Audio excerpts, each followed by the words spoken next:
ان آنکھوں میں خیانت ہے، یہ کس نگاہ سے ہماری طرف دیکھ رہے ہیں؟ اگر خیانت ہے تو پھر وہ قابل معافی نہیں ہے، اور واقعا نگاہیں پاکیزہ ہیں۔ اسی لیے پیغمبر نے کہا النظر سہم من سہام ابلیس، یہ نگاہ نہیں ہے، آنکھیں نہیں ہیں، کیمرہ نہیں ہے، دوربین نہیں ہے، بلکہ ابلیس کے تیروں میں سے ایک تیر ہے، جس کے لگ گیا وہ ڈھیر۔ اسی لیے حدیث میں کہا گیا ہے، آپ لوگوں کے لیے عرض کر رہا ہوں کہ جو پہلی نگاہ نامحرم پہ اوپر پڑے وہ جائز، اور جب ایک مرتبہ نگاہ پڑی اور پھر آپ نے دوبارہ کوشش کی دیکھنے کی تو وہ حرام۔ جو سمجھدار ہیں وہ کہتے ہیں مولانا ہم تو ایک ہی مرتبہ ایسی نگاہ کرتے ہیں کہ ہٹنے کی ضرورت ہی نہیں ہے۔ مرد عورت کو دیکھے یا عورت مرد کو دیکھے، لڑکا کسی لڑکی کی طرف اس طرح کی نگاہ اٹھائے یا لڑکی کسی لڑکے کی طرف نگاہ اٹھائے، اگر اس میں جہاں کہیں بھی غلط دل میں ارادہ پیدا ہو گیا، خیال پیدا ہو گیا، تو چاہے پہلی نگاہ ہو چاہے دوسری نگاہ ہو، وہ حرام ہے۔ شریعت اس کی اجازت نہیں دیتی۔ بات آگے عرض کر دوں کہ ہم کس نگاہ سے دیکھ رہے ہیں، یہ نگاہیں کہاں تک جا رہی ہیں۔ کل میں نے ٹاپک عرض کیا تھا کہ نگاہیں کہاں تک جاتی ہیں۔ ہم بیٹھے ہوئے ہیں، سامنے سے کون گزر رہا ہے؟ فرش اعضاء پر بیٹھے ہوئے ہیں، گلی میں بیٹھے ہوئے ہیں، خواتین بچیاں ہماری جا رہی ہیں، کبھی اسکول جا رہی ہیں، کبھی مجلس میں جا رہی ہیں، کبھی دوسری جگہ جا رہی ہیں۔ الحمدللہ یہاں تو اپنا ماحول ہے، سب کی نگاہیں یقیناً پاک ہیں، اور جن کی نگاہوں میں اگر خدا نہ خواستہ کھوٹ ہے تو پروردگار واقعاً سب کی نگاہوں کو پاک قرار دے اور سب کے دلوں کو بھی پاک قرار دے۔ لیکن ہم سوچتے ہیں کہ کوئی دیکھنے والا نہیں ہے، کسی کو دیکھ رہے ہیں۔ ابھی میں بات اور دوسری آگے کی باتوں پہ نہیں جا رہا ہوں، بہت لمبا پروسیجر ہے جو جوانوں سے متعلق ہے، جب کبھی موقع ہوگا توفیق ہوگی تو عرض کروں گا کہ جب ہم کسی کو دیکھتے ہیں تو یہ نگاہیں کہاں تک جاتی ہیں، ہم کس نگاہ سے دیکھ رہے ہیں۔ عزیزان گرامی، قرآن کی آیت کہتی ہے، پروردگار ارشاد فرماتا ہے یعلم خائنۃ الاعین وما تخفی الصدور، پروردگار نگاہوں کی خیانتوں کو جانتا ہے۔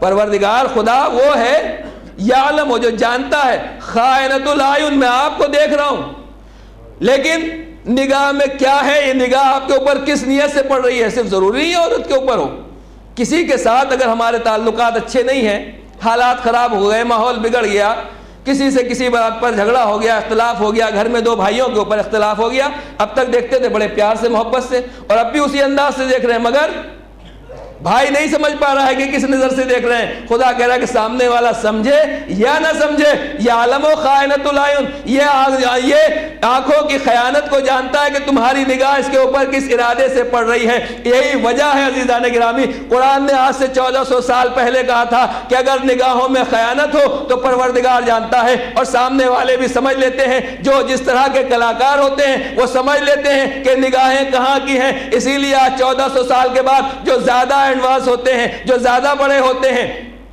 جو مافیا کے زیادہ اہم آدمی ہوتے ہیں، آپ تو مجھ سے بہتر جانتے ہیں، جب وہ کسی سے ملنے جائیں گے اپنے جیسے آدمی سے تو بلیک چشمہ لگا کے جائیں گے۔ دیکھا ہے آپ نے یہ بلیک چشمہ کیوں؟ کوئی فیشن ہے؟ اسمارٹ بننے کے لیے لگایا جا رہا ہے؟ کس لیے؟ جب لین دین ہو رہا ہے، اگر یہ چشمہ وائٹ ہوگا، آنکھیں دکھائی دیں گی اور سامنے والا ہماری آنکھوں کو آنکھیں ڈال کر دیکھے گا تو عزیزان گرامی ان آنکھوں کے ذریعے پتہ چل جائے گا کہ جو زبان سے بول رہا ہے یہ سچ ہے یا نہیں سچ ہے۔ لہٰذا بلیک چشمہ لگا لو تاکہ آنکھیں نہ پتہ چلے، اب جو بات زبان سے کہی جائے گی وہ سچ محسوس ہوگی۔ یہ کسی طرح کا فیشن نہیں ہے جو ہم سوچتے ہیں کہ فلاں نے بلیک چشمہ لگایا، نہیں، یہ فراڈ کی بہترین اور پہلی علامت ہے۔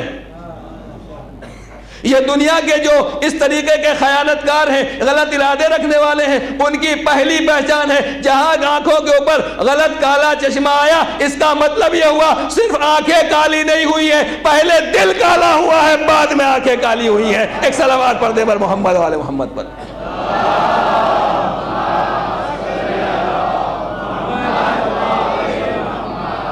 یہ دل کی سیاہی ہے جو نکل کر آنکھوں تک آئی ہے، ورنہ اگر دل پاک و پاکیزہ ہو، دل طیب و طاہر ہو، دل کے اندر طہارت پائی جاری ہو، دل واقعی امین ہو، ہمارا قلب امانت دار ہو، تو پھر آنکھیں بھی خیانت نہیں کر سکتی ہیں، اور آنکھیں بھی اسی طرح پاک و پاکیزہ رہیں گی۔ مل جل کے ایک بلند آواز سے صلوات پڑھ دیں پر محمد والے۔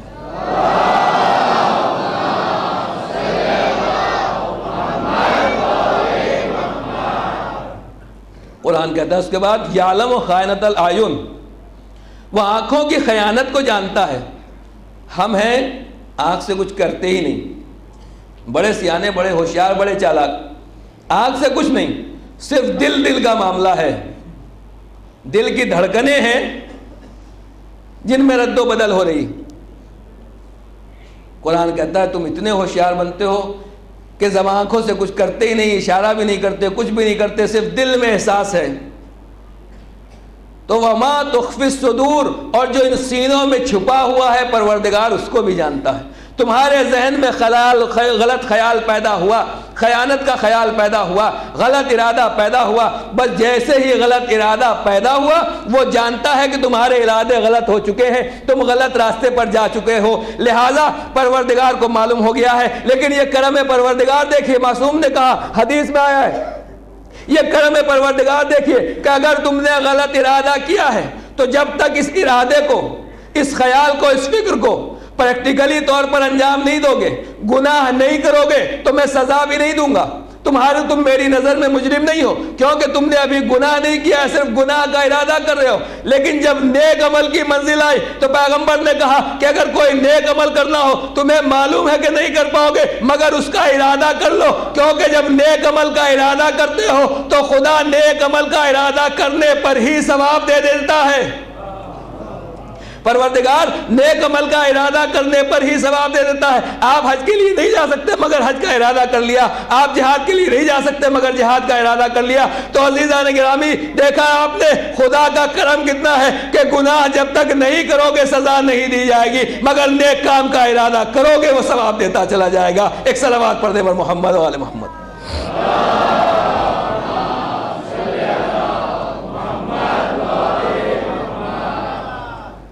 ایک اور بلند آواز سے صلوات پڑھیں۔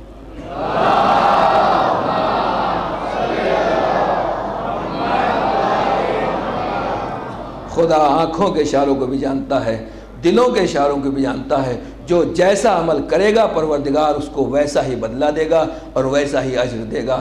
تو جو پروردگار، جو معبود، جو خدا اتنا کریم ہے، اتنا رحیم ہے، توجہ فرمائے عزیزان گرامی، خدا ہمارا کیسا رحیم و کریم ہے۔ کاش ہم کبھی خدا کے بارے میں بھی غور کریں، اپنے پروردگار کے رحم و کرم کے بارے میں بھی سوچنے کی ہمیں فرصت ملے۔ جو خدا اتنا کریم ہے، اتنا رحیم ہے کہ ہم نے صرف نیکی کا ارادہ کیا، اسے معلوم ہے ان کی 10 پشتیں بھی آگے یہ کام نہیں کر سکتی، لیکن کیونکہ ہم نے ارادہ کر لیا، وہ کہتا ہے کہ تم نے ارادہ کر لیا، اسی میں ہم ثواب دیں گے۔ رات کو نیت کر کے سو گئے کہ صبح نماز شب پڑھنا ہے، آنکھ نہیں کھلی، نماز شب کا ثواب آپ کو مل جائے گا، لیکن اس کا مطلب یہ نہیں ہے کہ روزانہ نہیں، ارادے کا مطلب یہی ہوتا ہے کہ اگر کھل گئی آنکھ تو پھر آگے آدمی نماز پڑھے گا۔ یہ ہے خدا کا کرم۔ لیکن اگر انسان ارادہ بھی کرے اور عمل بھی کرے تو خدا کتنا دینے والا ہے، کوئی حساب لگا سکتا ہے؟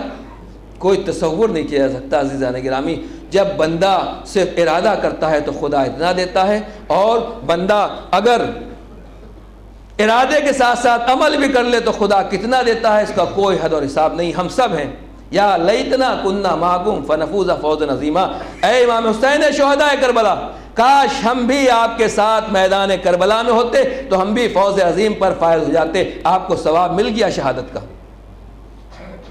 خدا ہماری طرح کنجوس نہیں ہے کہ جب تک عمل نہیں کریں گے، نہیں، ہم نے ارادہ کیا، ان سے وعدہ کیا، تمنا ظاہر کی، دل نے ارادہ ظاہر کر دیا کاش ہم ہوتے، بس جیسے ہی ہم نے کہہ دیا ہمیں شہادت کا ثواب مل گیا۔ لیکن عزیزان گرامی، ارادہ شہادت کرنا اور ہے اور شہادت پیش کرنا اور ہے۔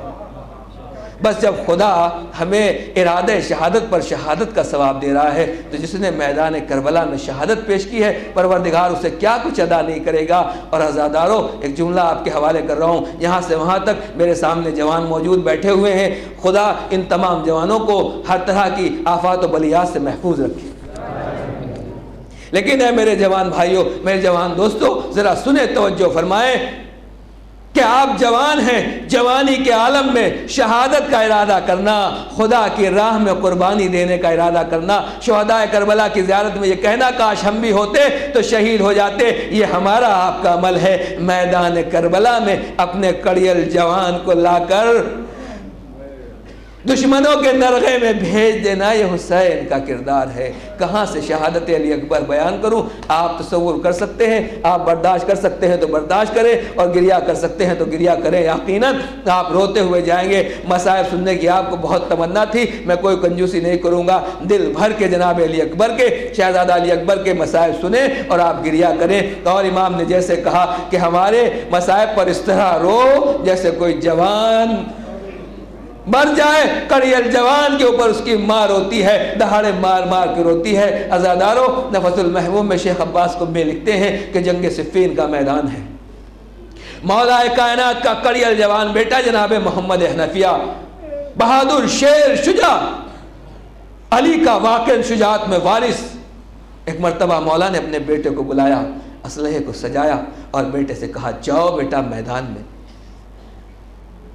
جناب محمد حنفیہ میدان میں جاتے ہیں، اور جب میدان میں گئے جوش شجاعت دکھایا، ظالموں کو فی النار کیا۔ تھوڑی دیر کے بعد پلٹ کر آئے، آ کے کہتے ہیں بابا آپ نے میری جوش شجاعت دیکھی، مگر مجھے پیاس لگ رہی ہے، اگر ہو سکے تو مجھے چند گھونٹ پانی پلا دیجئے۔ علی اٹھے، اپنے ہاتھ سے مشکیزہ سنبھالا، اپنے بیٹے کو پانی پلایا، اور جو پانی بچ گیا اس کو جناب محمد حنفیہ کی زرہ میں ڈال دیا۔ میرے لال جاؤ دوبارہ میدان میں جاؤ۔ جناب محمد حنفیہ دوبارہ میدان میں گئے، جنگ صفین کا واقعہ۔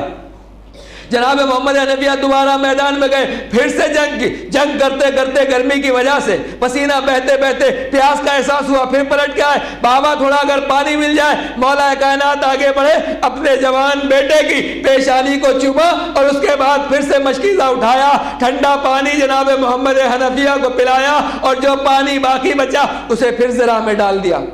جناب محمد حنفیہ پھر گئے، راوی کہتا ہے، روایت کرتی ہے تیسری مرتبہ پلٹ کر آئے، مولا کائنات نے اپنے بیٹے کو پھر اسی انداز سے پانی پلایا، اور پانی پلا کر باقی پانی اب کی زرہ میں ڈال دیا۔ آپ سمجھ گئے میں کہاں تک لانے چاہتا ہوں؟ شیخ عباس قمی کہتے ہیں کہ حسین علی کے برابر میں کھڑے ہوئے یہ منظر دیکھ رہے تھے کہ میرا بھائی میدان جنگ سے کامیاب حملہ کر کے آتا ہے، بابا سے پانی مانگتا ہے تو بابا پیار سے پانی پلاتے ہیں، بچا ہوا پانی زرہ میں ڈال دیتے ہیں تاکہ محمد حنفیہ کو جنگ میں پیاس کا احساس نہ ہو۔ لیکن عزادارو جب حسین کا کڑیل جوان میدان سے واپس آیا تو علی اکبر نے کہا بابا اگر ایک گھونٹ پانی مل جائے تو ان ظالموں کو بتاؤں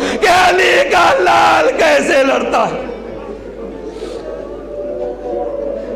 اجرکم اللہ۔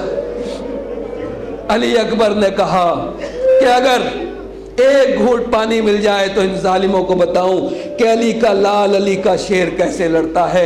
لیکن ہاں عزادارو روایت کہتی ہے حسین اتنے لاچار و مجبور تھے، شاید صفین کا رخ کر کے کہا اے بابا میں نے اپنے بھائی کو دیکھا ہے کامیاب حملہ کر کے آ رہا تھا، پانی پلا رہے تھے، یہ آپ کا ہم نام آپ کا پوتا آیا ہے، آج آپ کے بیٹے کے پاس ایک گھونٹ پانی پلانے کے لیے نہیں ہے، کیا ہے علی اکبر؟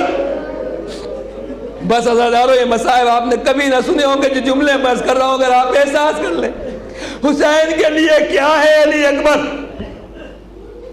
امام حسین کی زبانی سنیے، آپ سب سنتے ہیں کہ حسین علی اکبر حسین کے کڑیل جوان ہیں، حسین کے جوان ہیں، شبیہ رسول ہیں، لیکن جب جناب علی اکبر نکلے ہیں مختصر کرو کہ جب جناب علی اکبر خیمے سے نکلے اور میدان کی طرف جانے لگے تو امام حسین نے کہا پروردگار گواہ رہنا، اب وہ جوان میدان میں جا رہا ہے سو شکل و صورت میں، رفتار میں، گفتار میں تیرے نانا میرے نانا کی شبیہ تھا۔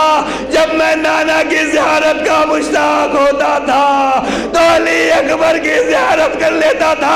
آپ سمجھے حسین اس جملے میں کیا کہنا چاہتے ہیں؟ حسین کو یہ بتانا چاہتے ہیں کہ اب میدان میں صرف میرا بیٹا نہیں جا رہا ہے کہ حسین کو بیٹے سے محبت ہے، بلکہ حسین کا نانا بھی میدان میں جا رہا ہے۔ حسین کو اپنے نانا سے جتنی محبت تھی، آج علی اکبر حسین کا بیٹا حسین سے جدا نہیں ہو رہا، بلکہ اب تک حسین یہ سمجھتے تھے کہ نانا موجود ہے، علی اکبر ہی جدا نہیں ہو رہے، نانا بھی جدا ہو رہے۔ اجرکم اللہ۔ حسین نے علی اکبر کو رخصت کیا اور رخصت کرنے کے بعد جناب علی اکبر میدان میں آئے، تلوار کو نکالا اور ایک مرتبہ جہاد کرنا شروع کیا۔ جوش شجاعت میں بڑھتے چلے جاتے ہیں۔ ایک ٹیلے پر حسین کھڑے ہوئے ہیں، اپنے جوان کی جنگ دیکھ رہے ہیں۔ حسین اپنے جوان کی جنگ دیکھ رہے ہیں۔ ام لیلہ نے کہا اے فضہ ذرا جا کے حسین کے چہرے کو دیکھتی رہنا تاکہ معلوم ہو جائے کہ میرے لال پر کیا گزر گئی۔ ایک مرتبہ حسین کے چہرے کا رنگ بدلو۔ فضہ نے کہا مولا علی اکبر کی خیر تو ہے۔ کہا اے فضہ علی اکبر کے سامنے ایک بہت بڑا پہلوان آیا ہے، وہ سیر و سیراب ہے، مگر میرا بیٹا بھوکا پیاسا ہے۔ ارے جا کے لیلا سے کہہ دو کہ علی اکبر کے لیے دعا کرے، ماں کی دعا قبول ہوتی ہے۔ بس عزادارو، ام لیلا نے بیویوں کو سمیٹا، اے یعقوب کو یوسف سے ملانے والے، اے ابراہیم کو اسماعیل سے ملانے والے، میرے یوسف کو علی اکبر کو مجھ سے ملا دے۔ علی اکبر نے دشمن کو قتل کیا، کامیاب پلٹ کے آئے، کہا بابا پانی پلا دیجئے۔ اجرکم اللہ۔ کہا بابا پانی پلا دیجئے۔ حسین نے ایک جملہ کہا، اے میرے لال اپنی زبان کو ذرا میرے منہ میں رکھ دو، میرے دہن میں رکھ دو، شاید تمہیں کچھ سکون مل جائے۔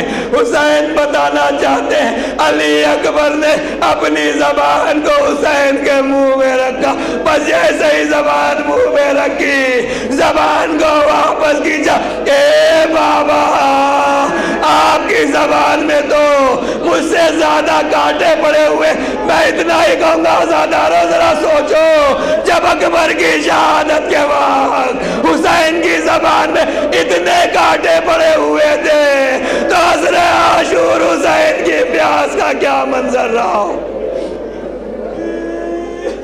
مولا نے جوان کو تسلی دی، دلاسا دیا، ڈھارس بندھائی، جاؤ بابا، جاؤ بیٹا، جاؤ میرے بابا، تمہارے دادا تمہیں حوض کوثر پر سیراب کریں گے۔ روایت کہتی ہے حسین کا لال علی کا پوتا جوانی میں آگے بڑھ رہا ہے۔ عرب کا دستور یہ تھا، طریقہ یہ تھا کہ جب تک کوئی اکیلا لڑتا تھا تو جنگ کا طریقہ یہ ہے، شرافت کا طریقہ یہ تھا عزادارو کہ اس کے مقابلے میں ایک ہی آتا تھا، دوسرا نہیں آ سکتا تھا۔ یہ جنگ کے اصول کے خلاف تھا۔ کربلا میں جنگ کے جتنے اصول تھے سارے کچھ لے گئے۔ اس میں یہ بھی تھا کہ جب جناب علی اکبر آگے بڑھے یا کوئی شہید بھی جب قابو میں نہیں آتا تھا تو پوری فوج مل کے حملہ کرتی تھی۔ عمر سعد نے کہا ارے یہ قابو میں آنے والا نہیں ہے، میری پوری فوج حملہ کرے۔ عزادارو روایت کہتی ہے علی اصغر کو گھیر، علی اکبر کو چاروں طرف سے گھیر لیا گیا۔ حسین کا لال آگے بڑھ رہا ہے۔ ایک مرتبہ جناب علی اکبر کے سینے میں ایک برچھی لگی۔ اب جو علی اکبر نے برچھی کھینچنا چاہی تو برچھی کا پھر ٹوٹ کر رہ گیا۔ علی اکبر جھکے، جیسے ہی جھکے سر کے اوپر گرز لگا، علی اکبر سنبھل نہ سکے۔ راوی کہتا ہے علی اکبر نے گھوڑے کی گردن کو سنبھالا، اے گھوڑا مجھے خیمے کی طرف لے جا، مگر درمیان میں جب دیکھا اب خیمے میں نہیں پہنچ سکتے، آواز یہ بابا میری مدد کو آئی۔ توجہ فرمائیے گا، علی اکبر کے اس آواز کا حسین کے اوپر کیا اثر کیا۔ ارباب مقاتل لکھتے ہیں حسین کبھی چلتے ہیں کبھی زمین کے اوپر گر جاتے ہیں۔ ارے مرد کی سپیڈ تیز ہوتی ہے یا عورت زیادہ تیز چلتی ہے؟ وہ زینب جو کبھی خیمے سے باہر نہیں نکلی، جس نے کبھی گھر سے باہر قدم نہیں نکالا، روایت کہتی ہے کہ جب حسین علی اکبر کی لاش کے اوپر پہنچے، دیکھا ایک بی بی ابا اور برقعے میں علی اکبر کی لاش کے اوپر۔ اب جو حسین نے غور سے دیکھا، اے زینب تم کہاں سے آ گئی؟ اے بھیا، بھتیجے کی آواز سن کر مجھ سے برداشت نہ ہوا۔ بس عزادارو آخری منظر ہے، حسین جوان بیٹے کی میت کو کیسے اٹھائے۔ ایک مرتبہ پوچھا بیٹا کیا حال ہے؟ کہا بابا سینے میں برچی کی ہنی ٹوٹ گئی ہے۔ حسین نے سینوں کو الٹا، اے بابا در خیبر اکھاڑنا آسان تھا، جوان کے سینے سے برچی نکالنا مشکل ہے، مگر حسین نے امتحان تو دے دیا، لیکن اب انہی ہاتھوں سے جب لاش علی اکبر اٹھانا چاہی۔ قمر ہمت نے جواب دے دیا، خیمے کا رخ کر کے کہا، اے بنی ہاشم کے بچوں آؤ، علی اکبر کا لاشا حسین سے نہیں اٹھا۔ اب حسین کی ضعیفی علی اکبر کی جوانی کا بوجھ اٹھانے سے عاجز۔